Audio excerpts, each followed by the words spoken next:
Let's talk about money.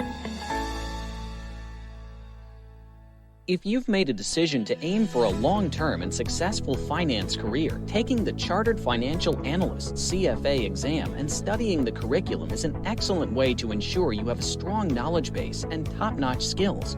Are you ready to take the bold step to invest in yourself? CFA Society Nigeria is at your disposal, promoting the highest standards of investment practice in Nigeria. As an affiliate of CFA Institute, CFA Society Nigeria seeks to promote the highest standards of investment practice in Nigeria and to provide a vibrant community in which its members and other key players in the investment industry can interact and grow. When you have the CFA charter, you're globally recognized. Take advantage today by writing the CFA exam and joining us at CFA Society Nigeria. For more information, visit us at cfasocietyn.org. CFA Society Nigeria, making finance a force for good. Money Talks. Money Talks. Money Talks. Money Talks. Money Talks with CFA Society Nigeria. Let's talk about money.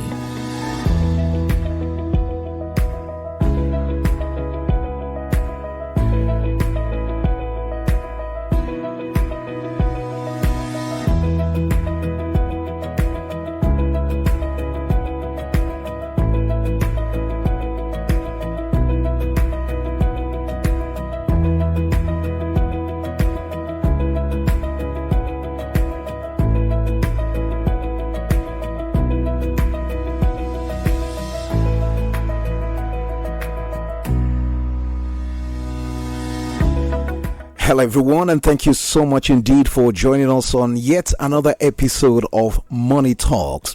Money Talks is brought to you by CFA Society Nigeria, and this is a financial literacy program that aims at equipping you with the knowledge you need, especially as it has to do with finance and investment. And today we'll have a very, very special guest on the program.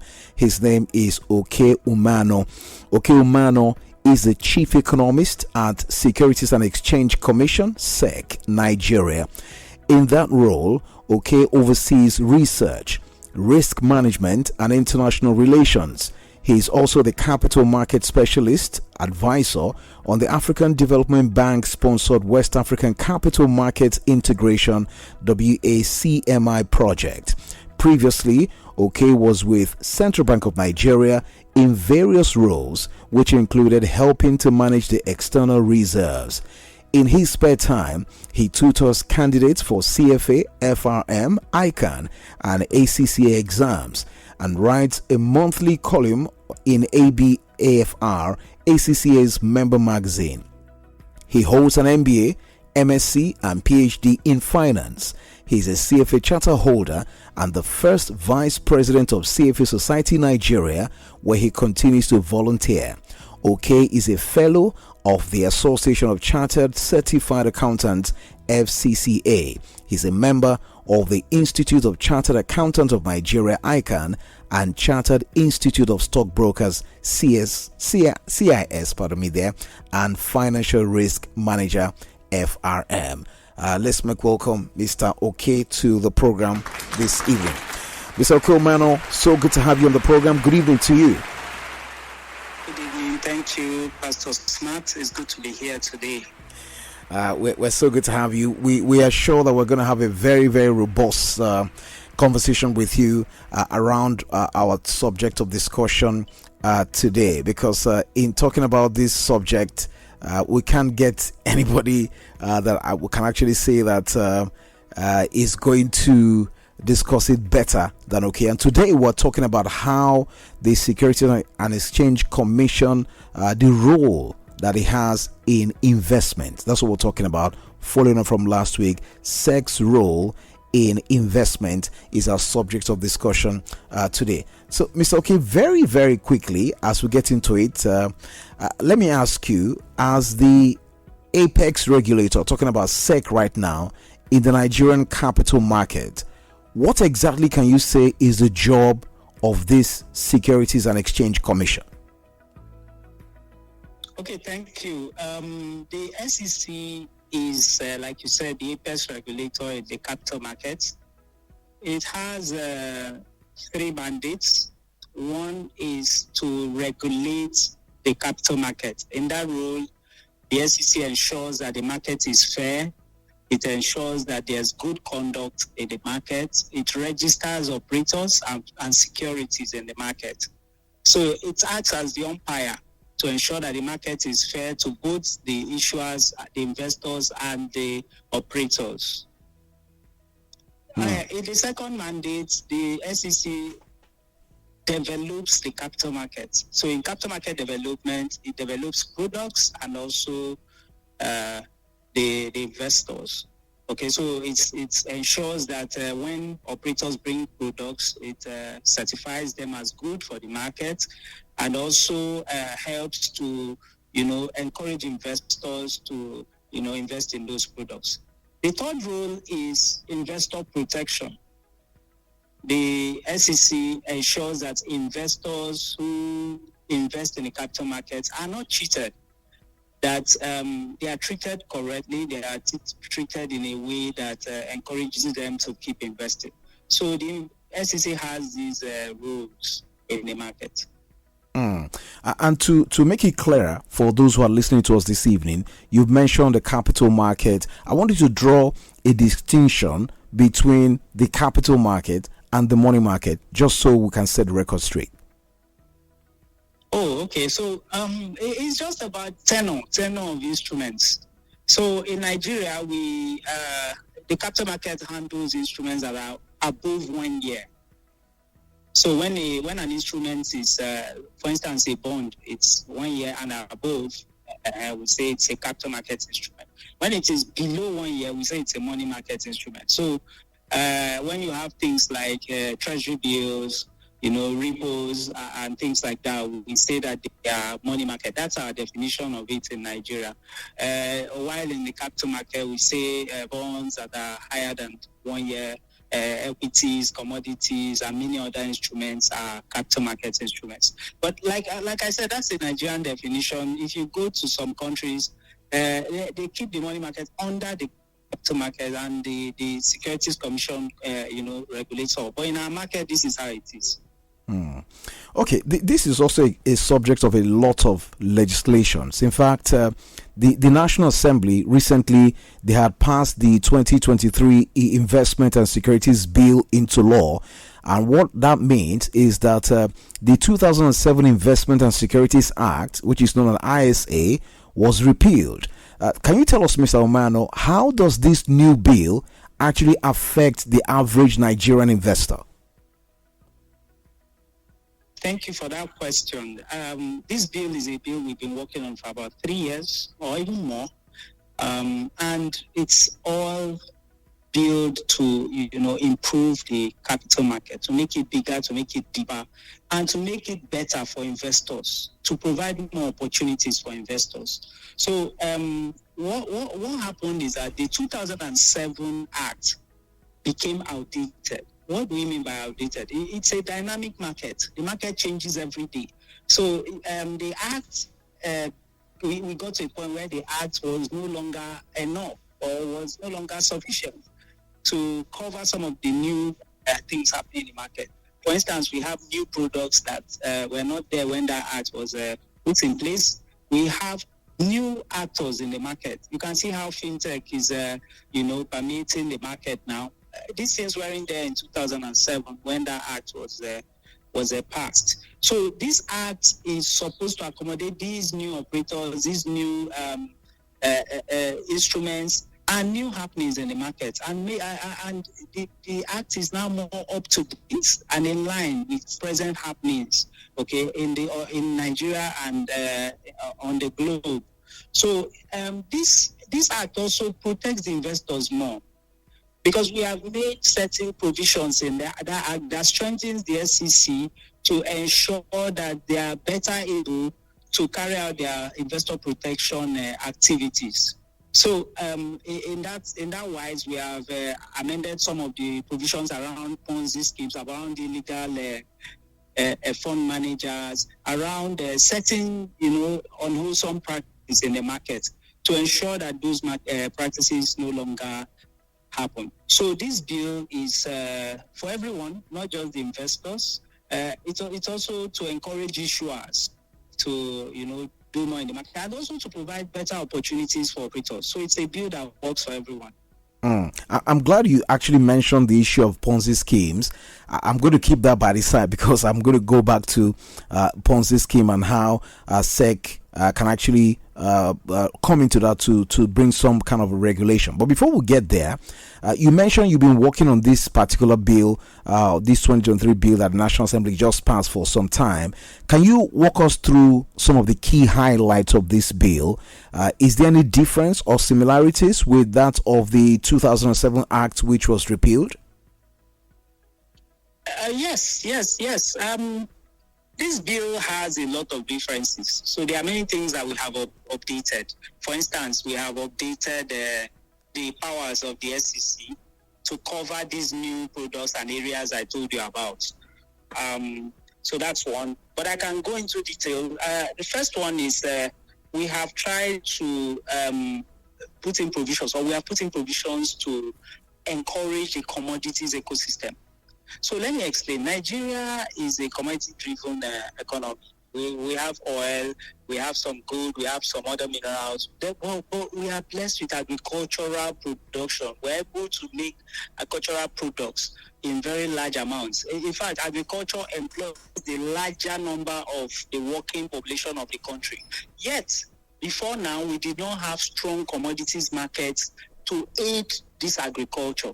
Successive governments, especially this one that the present government, have spent a lot of money to support agriculture. But then we need a market for them. When you have a commodities market, it helps price discovery. It helps financing for things like agriculture. And that's what we have done in this bill. We have strengthened the ability of the capital market to sustain a commodities ecosystem. So we have things around warehouse receipts, collateral management, setting up commodities exchanges, other players in the commodities markets and all that. So all that are in this bill. The other one is that we have tried to align the capital market with the pension industry. So what we've done is to say that the DG of the PENCOM would become a board member of the SEC. So that, we believe that close relationship will help to attract more of the pension assets into the capital market, which will also help in capital formation. So the other one is we have introduced something for small businesses. Nigeria has a lot of SMEs. The problem the SMEs have is funding.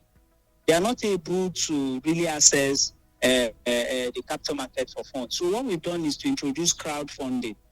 Crowdfunding is where people, diverse people, contribute small amounts of money towards financing an SME. So we have introduced something like that, and that is to support our SME. So that's also in that bill. We have also strengthened regulation on Ponzi schemes. So we are going to now be stronger in prosecuting, promoters of such Ponzi schemes. Mr. Umeano is very so there are so many I can go on. Yeah, it's very important actually that you mentioned this issue of Ponzi schemes and the fact that the new act has criminalized the operations of Ponzi schemes, because Ponzi schemes they have wreaked a lot of havoc in Nigeria. I can tell you from where I sit that a lot of people have lost not just businesses, but lives have been lost as a result of the criminal nature of Ponzi schemes that have operated and are still operating in Nigeria today. So the question is, now that these Ponzi schemes have been criminalized in the new Investment and Securities Act, can you shed more light on how those who are listening to us now can actually know these Ponzi schemes by their characteristics and how they can be avoided? Thank you. This is a very good question. Nigerians, if someone comes to you and promises you outrageous returns, those returns are not coming to you. It's likely a Ponzi scheme. So if somebody comes and says, invest in my business, I'll pay you 20% every month, 20% every month, but if you do a simple calculation, it's 240%. If the person says, I'll pay you 10% every month, that's 120%. No genuine investment will give you that. Are you saying that no genuine investment can pay as much as 10% a month? No, a month. No. I don't know what that investment is, because this is what they promise people. I have gone through some of the marketing literature by these Ponzi schemes. They promise people 10%, 20% a month. If you even do it on a compounded basis, it's even more than that 120% I'm talking about. So it's when it's too good to, when it sounds too good to be true, it's probably not true. But then there's a simple way to find out. The SEC makes a list of registered capital market operators. Go to the SEC's website, type in CMOS search, and you see a list of capital market operators that are registered, that are regulated. Because in the capital market, we do not allow capital market operators to promise returns, because the market is, nobody knows what the market will give. People will make some efforts, but nobody can for sure tell you that I'll meet 10% or I'll meet 20% every month for you. So, and when people tell you that, okay, if you bring in money, I'll pay you this amount, but you have to bring in other people. You know, you have to now register other people, your downline or your subline or whatever name they give it. Then they are most likely going to be using the money of those people to pay you, using your own to pay the person who brought you in, and that becomes the pyramid on which the Ponzi schemes work. So when these things are sold to you, you can just place a call to the SEC or just send an email to sec@sec.ng and you'll be replied. And we're also on social media, on Twitter, on LinkedIn, on Facebook. You can reach us and ask, is this organization registered? Then there's also another one that some of them started doing. So the organization is registered, but they now create a side product that is not registered, because we register both the organization and the products. Because I was going to ask you, sorry to cut in there. I was going to ask you that some of these people, they brandish all manner of registrations. They say we're registered with CAC and all of that. You might want to talk more about that. You know, CAC registration. Is this enough for people to carry on some of these investment? No, it's not enough. It's not enough. CAC registration is just to register the company. So if you want to operate as a bank, you want to receive deposit, you have to still go to CBN for registration and licensing. If you want to operate in a capital market, after you have done your CAC registration, you still have to come to SEC. So CAC registration is not enough. If somebody comes to you and says, oh, I'm registered with CAC, I have an account in this bank, please pay money to me, do not pay your money to such a person. So the person must be registered with SEC. But I was even about to talk about a couple of rogue firms that are registered with SEC, but now registered normal products, but behind went and opened other products that we were not aware of. Of course, we've closed the door to that. That's no longer possible. But one or two slipped up, because I know that questions might come around that, and we've gone after them. We've closed them down. We are now trying to resolve it, to see how we can get investors' monies back and things like that. So please, when somebody sells an investment to you, ask if the person is registered with SEC. But don't stop there. Verify that person, that business, that fund is registered with SEC. Not just the business, but the fund that they are selling to you, the product that they are selling to you. In case you just joined us now, we are talking to Mr. Okey Umeano. He's our guest on the program today. He is the Chief Economist at the Securities and Exchange Commission, SEC, here in Nigeria. And we're talking about SEC's role in investment. That's Securities and Exchange Commission's role in investment. That's what we're talking about here. You've heard him talk extensively, especially about the activities of some Ponzi schemes that have rendered so many Nigerians financially, will I use the word, let me just use a milder word, ineffective. People have lost their life savings, have lost everything they have worked for in life to some Ponzi schemes. I'm sure you're getting a lot of vital information about how to deal with those. But in case you have questions you want to post to our guest on the program this evening, you can send us a message. Let's use WhatsApp so we can coordinate everything here. You can send us a message right now: 0817 313 6193. That's a WhatsApp number to the studio: 0817 313 6193. In case you have any question, you have any dealings with any scheme, you may have lost money, or with any capital market operator, as you have heard from Mr. Okey Umeano talking here, you can send a message quickly so we can run it by him for answers. This is Money Talks. Money Talks is brought to you by CFA Society Nigeria. It's a financial literacy program of that society. And we must say a very big thank you to Mr. Okey Umeano, who has been our guest on the program this evening. So, Mr. Umeano, very quickly, you've talked a lot about capital market operators. The question is, if an investor has any genuine complaint against any of these CMOs, can they actually seek redress with the Securities and Exchange Commission? And if so, how can they go about that? Yes, they can. Anybody who has a complaint can. But we have a complaints management framework. So that framework depends on who the complaint is coming from and where it is going. For instance, if an investor has a complaint against the broker, so the first port of call is the broker himself. So to complain, oh, this is what you have done, I don't want this and all that. Then it is now escalated to the trade group. So we have the groups we call SRO, self-regulatory organizations. So we have trade groups and exchanges. For instance, brokers in Nigeria, most brokers in Nigeria belong to the Nigerian Exchange. That used to be called the Nigerian Stock Exchange. They are now the Nigerian Exchange. So they are members, or they used to be members, they used to be called members, but they are now traders on that. So that SRO, that Nigerian Exchange, has some authority over them.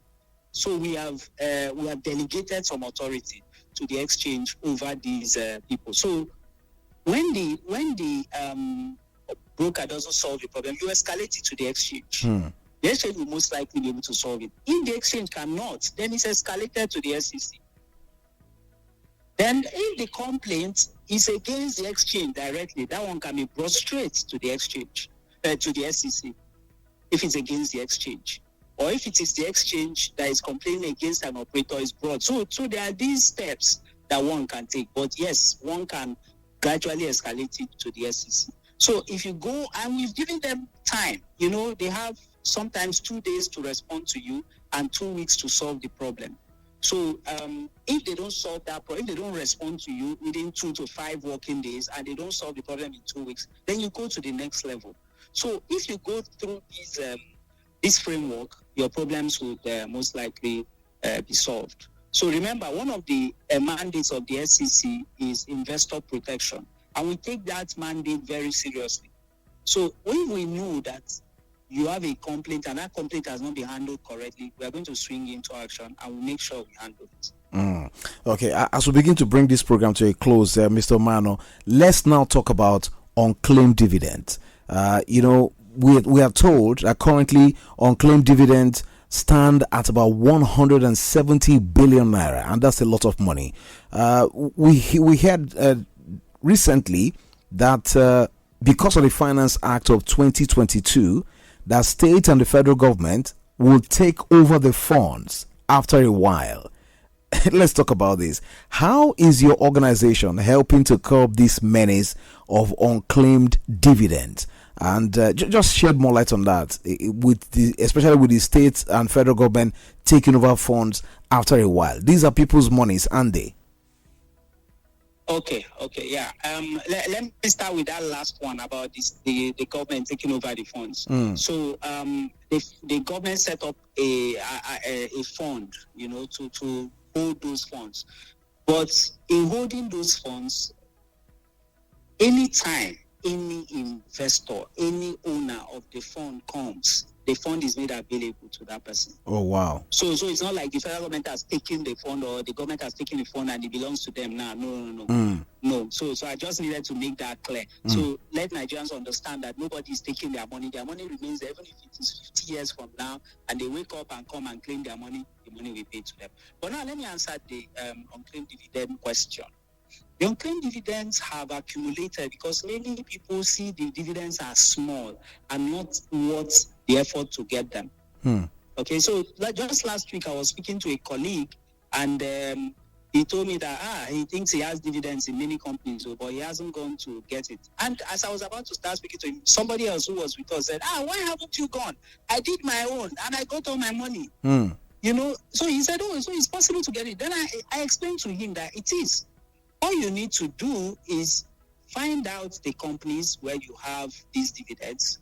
Get to the registrars. If you just Google, you see the registrars of these companies. You go to their website and download the form, the e-dividend form. It's called the e-dividend form. So you fill the form and send it to those registrars. And of course, what you need to provide is there, your bank account and things like that. And these dividends will be paid directly into your bank account. The day I did mine, I got so many dividends, small dividends. And when they added up, at the end of the day, I was smiling. Really, these are monies of people accumulated every year. And do you know why the unclaimed dividend is growing? If you don't collect this year, or you can't collect next year, don't collect. Some people have not collected their dividends for 5 years, 10 years. So this money keeps accumulating. So people are not making that effort to go and get this money. And when you mandate your account, you have already mandated it. Subsequent dividends will now be coming to your account automatically. You don't need to do it again. However, we are building a portal now that will make it even easier. So we are building a portal that will make it even easier for Nigerians to access it. And then one more reason we have this size of unclaimed dividends is that there was a time people used false identities. During the 2007-2009 period, people used false identity to get IPOs, initial public offerings of banks and other companies. Some of them have forgotten the identities they used. So some will use the combination of their children's names. Some will use all kinds of things. And we opened a window and said, if you can remember it and you have proof, maybe a check stub or photocopy of a check or something, transfer evidence of transfer that shows that those shares were bought by you, come and claim them. A lot of those shares have not been claimed, and dividends are accumulating on them. So that's why we have this quantum of unclaimed dividends. So we are making efforts to ensure that Nigerians get their money, or whoever owns these monies get their money. Okay. And once you come forward, your money will be made available to you.